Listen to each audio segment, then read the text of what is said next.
Welcome back to the channel.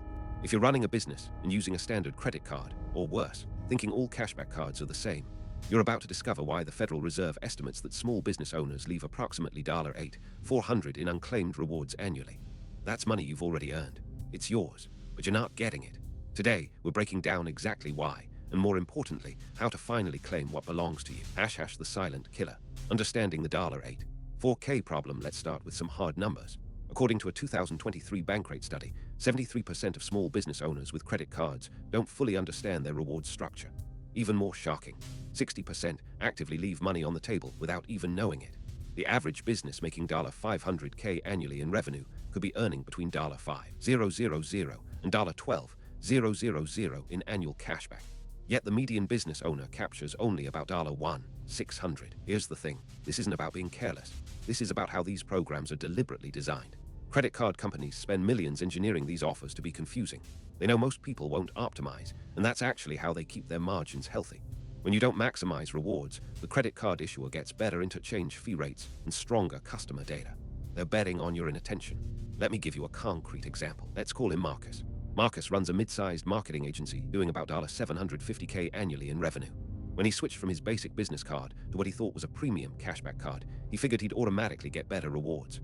The card offered 2% cashback on everything. Sounds great, right? The first year, Marcus earned $15,000 in gross rewards. Sounds excellent. But here's what Marcus missed. The card had a $495 annual fee. Over that year, he also spent $3,200 on specific merchant categories that paid 1% instead of 2% because he didn't categorize them correctly. Plus, there were $2,100 in bonus category restrictions he overlooked, airline purchases that needed to be booked directly, not through third-party sites. When you do the actual math, Marcus's real net cashback was only $9,205. He thought he was earning premium rewards, but he effectively paid $495 to earn $9,205 on $750K in spending. That's a 23% actual return, lower than cards with no annual fee. This is the trap, and Marcus is not alone. In fact, he's actually one of the more attentive business owners because he at least calculated it at the end of the year. #trap#1. The annual fee illusion. Let's break down why annual fees are such a hidden killer. Premium business cards typically range from $295 to $595 annually. The pitch is always the same. The annual fee pays for itself through rewards. Technically true. Sometimes. Maybe. But here's what they don't tell you. The fee usually only pays for itself if you're spending at an extremely high level and you're hitting specific bonus categories. You're not missing any of the fine print. Consider this real scenario. A dental practice owner spending $400,000 annually. The American Dental Association found that the average dental practice spends roughly $40,000 per year on supplies, $25,000 on equipment maintenance, and $60,000 on payroll-related expenses that can be paid via card. That's about $125,000 in card-eligible spending for a $400K practice revenue. Now, on a card with a $395 annual fee and 2% flat cashback, you'd earn $2,500. The fee effectively reduces that to $2,105. Your net return is 68%. Compare that to a card with no annual fee offering 5% cashback on everything. You'd earn $875. The premium card looks better by $230. But here's the hidden layer. The no annual fee card likely has better sign-up bonuses for new accounts. It might offer 100,000 points worth $1,000 with a $10,000 spend minimum in the first 3 months. Many business owners miss these bonuses entirely because they're not looking for them, and credit card companies rarely highlight them equally to their premium offerings. #trap#2. Bonus category confusion and merchant coding. Now let's talk about the most sophisticated trap, bonus categories.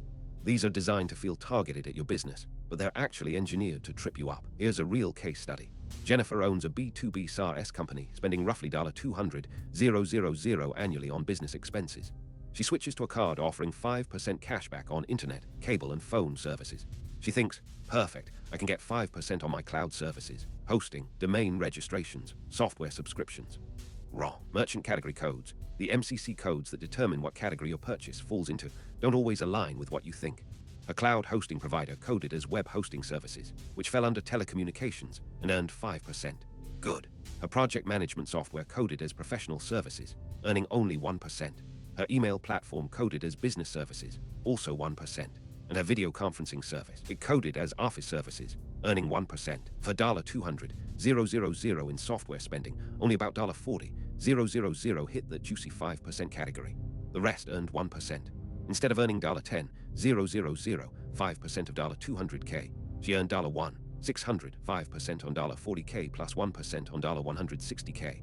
That's $400 difference annually. She thought she had the perfect card for her business type. She didn't. The frustrating part, these merchant codes are set by the credit card networks, not the vendors, and they change.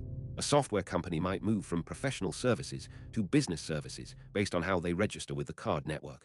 Business owners have zero control over this. #trap #3. Redemption restrictions and devaluations. This is where cashback becomes significantly more complex than people realize. Let's say your card earns points instead of cashback, and they seem equivalent. They absolutely are not. Think about a card that earns 2 points per dollar spent on business purchases. The redemption options might be 1 point equals $0, 0.1 cashback straight cash, 1% value, 1 point equals $0, 0.15 when redeemed for travel, 1, 5% value, 1 point equals $0, 0.2 in the company's shopping portal, 2% value. Most business owners redeem at face value, the cash option, but the card is secretly banking on people hoarding points or cashing them in at suboptimal rates. Some programs even have minimum redemption thresholds. You must redeem at least 5,000 points. If your points sit idle and don't reach that threshold before expiration, they vanish. We studied one case of a contractor, David, who earned 45,000 points over 2 years on his business card. The program allowed a one-time redemption per year, minimum 10,000 points. David redeemed twice, totaling 20,000 points at the standard $0.01 per point, $200. The remaining 25,000 points expired because he never reached redemption windows. That's $250 in lost value due to program mechanics he didn't fully understand. #trap #4. Missing sign-up bonuses and strategic switching. Here's a counterintuitive point. The most optimal business card strategy often isn't staying loyal to one card. It's strategic switching.